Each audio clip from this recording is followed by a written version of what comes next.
Hi students, welcome to Anu educational channel. 7ನೇ ತರಗತಿ ಗಣಿತ ಭಾಗ 2 ಅಧ್ಯಾಯ 13 ಘನಾಕೃತಿಗಳು. ಈ ವಿಡಿಯೋದಲ್ಲಿ ನಾವು ಅಭ್ಯಾಸ 13.2ರ ಎಲ್ಲ ಲೆಕ್ಕಗಳನ್ನು ಬಿಡಿಸೋಣ. ಪ್ರಶ್ನೆ ನಂಬರ್ 1. ಕೊಟ್ಟಿರುವ ಪ್ರತಿಯೊಂದು ಆಕೃತಿಗೆ ಸಮಮಿತಿ ಚುಕ್ಕೆ ಹಾಳೆಯನ್ನು ಬಳಸಿ ಸಮಮಿತಿ ರೇಖಾಚಿತ್ರ ಬಳಸಿ. ಇಲ್ಲಿ ಚೌಕ ಹಾಳೆಯಲ್ಲಿ ಅವರು ಚಿತ್ರಗಳನ್ನು ಕೊಟ್ಟಿದ್ದಾರೆ. ಈಗ ನಾವು ಚುಕ್ಕೆ ಹಾಳೆಯನ್ನು ಬಳಸಿ ಇಲ್ಲಿರುವ ಚಿತ್ರವನ್ನೇ ಸಮಮಿತಿ ರೇಖಾಚಿತ್ರವನ್ನಾಗಿ ರಚಿಸಬೇಕು. ಈಗ ಮೊದಲನೇ ಪ್ರಶ್ನೆಯಲ್ಲಿ ಇಲ್ಲಿ ಈ ಬಾಹುವಿನ ಉದ್ದ 6, ಅಗಲ 2 ಮತ್ತು ಎತ್ತರ 3 ಎಂದು ಕೊಟ್ಟಿದ್ದಾರೆ. ಈಗ ನಾವು ಚುಕ್ಕೆಗಳನ್ನು ಇಡುವಾಗ ಇಲ್ಲಿ 1, 2, 3, 4, 5, 6, 7, 8, 9, 10, 11 ಸಾಲು ಇದೆ. ಆದ್ದರಿಂದ ನಾವು ಇಲ್ಲಿ 11 ಚುಕ್ಕೆಗಳನ್ನು ಇಡಬೇಕು. ಅಡ್ಡ ಸಾಲಿನಲ್ಲಿ 1, 2, 3, 4, 5, 6, 7 ಇದೆ. ಇಲ್ಲಿ ಅಡ್ಡ ಸಾಲಿನಲ್ಲಿ ನಾವು 7 ಚುಕ್ಕೆಗಳನ್ನು ಇಡಬೇಕು. ಈ ರೀತಿಯಾಗಿ ನಾವು ಚೌಕ ಹಾಳೆಯನ್ನು ರಚಿಸಿ ಇಲ್ಲಿ 6, 2, 3 ಆಯಾಮವಿರುವ ಒಂದು ಆಯತವನ್ನು ರಚಿಸೋಣ. ಈಗ ಇಲ್ಲಿ ನಾವು ಚುಕ್ಕೆಗಳನ್ನು ಇಟ್ಟಿದ್ದೇವೆ. ಈಗ ನಾವು ಈ ಚುಕ್ಕೆಗಳನ್ನು ಬಳಸಿ ಆಯತವನ್ನು ರಚಿಸೋಣ. ಇಲ್ಲಿ ಉದ್ದ 6 ಸೆಂಟಿಮೀಟರ್ ಇದೆ. ಮಧ್ಯ ನಾವು ಎಲ್ಲಿ ಬೇಕಾದರೂ 6 ಸೆಂಟಿಮೀಟರನ್ನು ತೆಗೆದುಕೊಳ್ಳಬಹುದು. 1, 2, 3, 4, 5, 6. ಇಲ್ಲಿ ನಾವು ಈಗ ಒಂದು ಗೆರೆಯನ್ನು ಎಳೆಯೋಣ. ಇಲ್ಲಿ ನಾವು 1, 2, 3, 4, 5, 6ಕ್ಕೆ ಗೆರೆಯನ್ನು ಹಾಕಿದ್ದೇವೆ. ಉದ್ದ 6 ಸೆಂಟಿಮೀಟರ್ ಆಗಿದೆ. ಈಗ ಅಗಲವನ್ನು ಅವರು 2 ಸೆಂಟಿಮೀಟರ್ ಮತ್ತು ಉದ್ದವನ್ನು 3 ಸೆಂಟಿಮೀಟರ್ ಎಂದು ಕೊಟ್ಟಿದ್ದಾರೆ. ಈಗ ನಾವು ಉದ್ದವನ್ನು ರಚಿಸೋಣ. ಉದ್ದ 3 ಸೆಂಟಿಮೀಟರ್ ಇದೆ. ಆದ್ದರಿಂದ ನಾವು 3ಕ್ಕೆ ಗೆರೆಯನ್ನು ಹಾಕಿದ್ದೇವೆ. ಇಲ್ಲೂ ಕೂಡ 3 ಸೆಂಟಿಮೀಟರ್ ಇದೆ. ಇಲ್ಲಿ ನಾವು ಈಗ ಒಂದು ಭಾಗವನ್ನು ಸರಿಯಾಗಿ ರಚಿಸೋಣ. ಈಗ ಇಲ್ಲಿ ಅಗಲ 2 ಸೆಂಟಿಮೀಟರ್ ಇದೆ. 2 ಸೆಂಟಿಮೀಟರ್ ಎಂದರೆ ನಾವು ಇಲ್ಲಿ 1, 2 ಇಲ್ಲಿಂದ ಇಲ್ಲಿಗೆ ಗೆರೆಯನ್ನು ಹಾಕಬೇಕು. ಇಲ್ಲಿ 2 ಸೆಂಟಿಮೀಟರ್. ಇಲ್ಲಿ ಎತ್ತರ 3 ಸೆಂಟಿಮೀಟರ್ ಇದೆ. ಇಲ್ಲಿಂದ ಕೂಡ ನಾವು ಈಗ 3 ಸೆಂಟಿಮೀಟರನ್ನು ಹಾಕೋಣ. 3. ಈಗ ನಾವು ಇಲ್ಲಿಂದ ಇಲ್ಲಿಗೆ ಈ 2 ಸೆಂಟಿಮೀಟರನ್ನು ಕೂಡಿಸಬೇಕು. 2 ಸೆಂಟಿಮೀಟರ್. ಈಗ ಇಲ್ಲಿಂದ ಇಲ್ಲಿಗೆ ಈ 2 ಚುಕ್ಕೆಗಳನ್ನು ಸೇರಿಸಬೇಕು. ಅಗಲ 2 ಸೆಂಟಿಮೀಟರ್. ಈಗ ನಾವು ಮೇಲ್ಭಾಗವನ್ನು ಕೂಡಿಸೋಣ. ಇಲ್ಲಿ 1, 2, 3, 4, 5, 6 ಉದ್ದ ಸಮನಾಗಿ ಬಂದಿದೆ. ಈಗ ನಾವು ಪೂರ್ಣ ಘನವನ್ನಾಗಿಸೋಣ. ಇಲ್ಲಿ ಅಗಲವನ್ನು ನಾವು ಈ ಚುಕ್ಕೆಯಿಂದ ಈ ಚುಕ್ಕೆಗೆ ಸೇರಿಸಬೇಕು. ಇಲ್ಲಿ 1, 2, 3, 4, 5, 6. ಎತ್ತರ 3 ಸೆಂಟಿಮೀಟರ್ ಇದೆ. ಈಗ ನಾವು ಇಲ್ಲಿ ಚುಕ್ಕೆ ಹಾಳೆಯನ್ನು ಬಳಸಿ ಆಯತ ಘನವನ್ನು ರಚಿಸಿದ್ದೇವೆ. ಪ್ರಶ್ನೆ ನಂಬರ್ 2. ಈಗ ನಾವು ಈ ಚಿತ್ರವನ್ನು ಚುಕ್ಕೆ ಹಾಳೆಯ ಮೇಲೆ ಬಿಡಿಸೋಣ.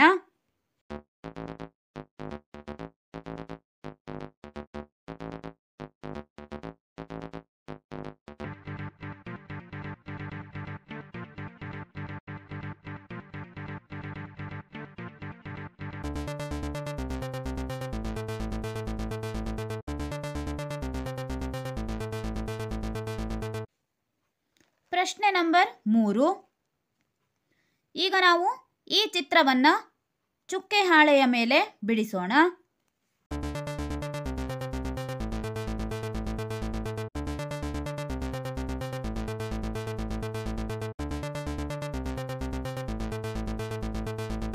ಪ್ರಶ್ನೆ ನಂಬರ್ 4. ಇಲ್ಲಿ ನಾವು ಈಗ ಚುಕ್ಕೆ ಹಾಳೆಯ ಮೇಲೆ ಈ ಚಿತ್ರವನ್ನು ಯಾವ ರೀತಿಯಾಗಿ ಬಿಡಿಸಬಹುದು ಎಂದು ನೋಡೋಣ.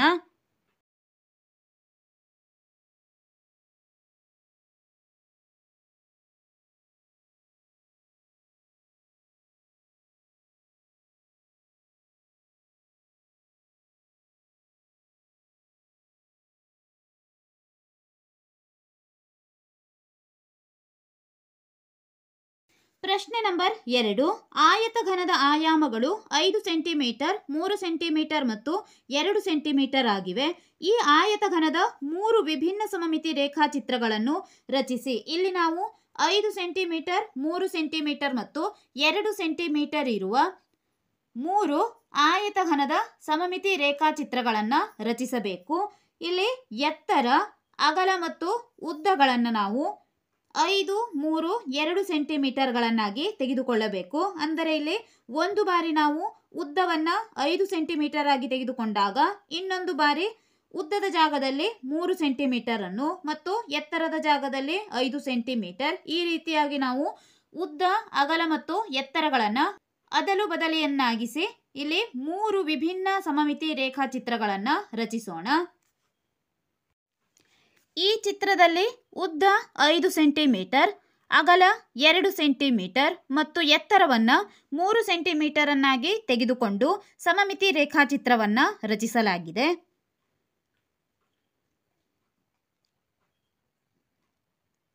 ಎರಡನೇ ಚಿತ್ರದಲ್ಲಿ ಉದ್ದ 3 ಸೆಂಟಿಮೀಟರ್, ಅಗಲ 2 ಸೆಂಟಿಮೀಟರ್ ಮತ್ತು ಎತ್ತರವನ್ನು 5 ಸೆಂಟಿಮೀಟರ್ ಅನ್ನಾಗಿಸಿ ಸಮಮಿತಿ ಚಿತ್ರವನ್ನು ರಚಿಸಿದ್ದೇವೆ. ಮೂರನೇ ಚಿತ್ರದಲ್ಲಿ 5 ಸೆಂಟಿಮೀಟರ್ ಉದ್ದ, 2 ಸೆಂಟಿಮೀಟರ್ ಅಗಲ ಮತ್ತು 3 ಸೆಂಟಿಮೀಟರ್ ಎತ್ತರವನ್ನು ಉಪಯೋಗಿಸಿ ಸಮಮಿತಿ ರೇಖಾಚಿತ್ರವನ್ನು ರಚಿಸಲಾಗಿದೆ. ಪ್ರಶ್ನೆ ನಂಬರ್ 3.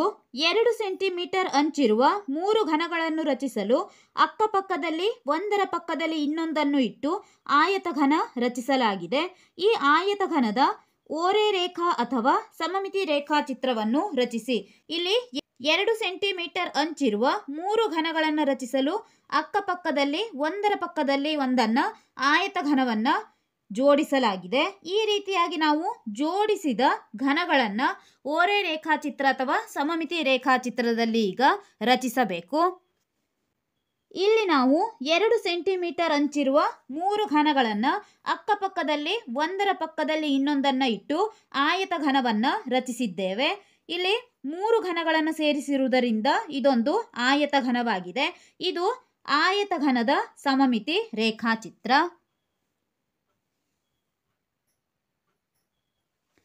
ಪ್ರಶ್ನೆ ನಂಬರ್ 4. ಕೊಟ್ಟಿರುವ ಸಮಮಿತಿ ರೇಖಾಚಿತ್ರಗಳ ಓರೆ ರೇಖಾಚಿತ್ರ ರಚಿಸಿ. ಇಲ್ಲಿ ಸಮಮಿತಿ ರೇಖಾಚಿತ್ರವನ್ನು ಕೊಟ್ಟಿದ್ದಾರೆ. ಈಗ ನಾವು ಈ ಚಿತ್ರಗಳ ಓರೆ ರೇಖಾಚಿತ್ರವನ್ನು ಬಿಡಿಸಬೇಕು.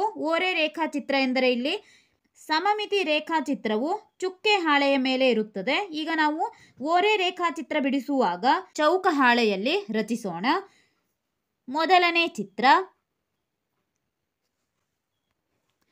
ಇದು ಮೊದಲನೇ ಚಿತ್ರದ ಓರೆ ರೇಖಾಚಿತ್ರವಾಗಿದೆ. ಈಗ ನಾವು ಎರಡನೇ ಸಮಮಿತಿ ರೇಖಾಕೃತಿಯ ಓರೆ ರೇಖಾಚಿತ್ರವನ್ನು ಬಿಡಿಸೋಣ. ಇದು ಎರಡನೇ ಸಮಮಿತಿ ರೇಖಾಕೃತಿಯ ಓರೆ ರೇಖಾಚಿತ್ರವಾಗಿದೆ.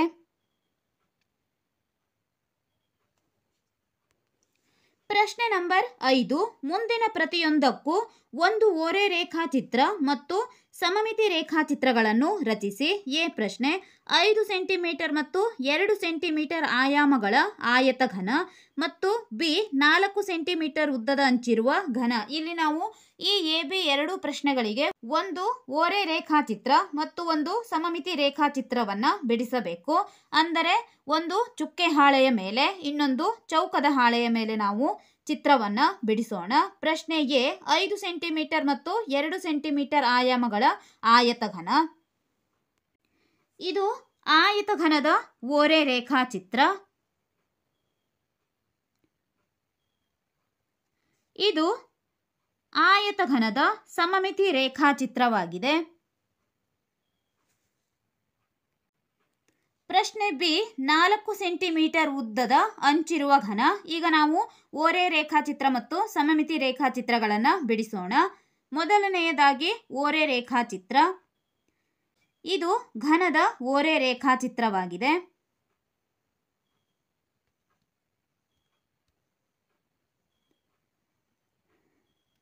ಇದು ಸಮಮಿತಿ ರೇಖಾಚಿತ್ರ. ಇಲ್ಲಿ ನಾವು 4 ಸೆಂಟಿಮೀಟರ್ ಉದ್ದದ ಅಂಚಿರುವ ಘನವನ್ನು ಸಮಮಿತಿ ರೇಖಾಚಿತ್ರವನ್ನಾಗಿ ಬಿಡಿಸಿದ್ದೇವೆ.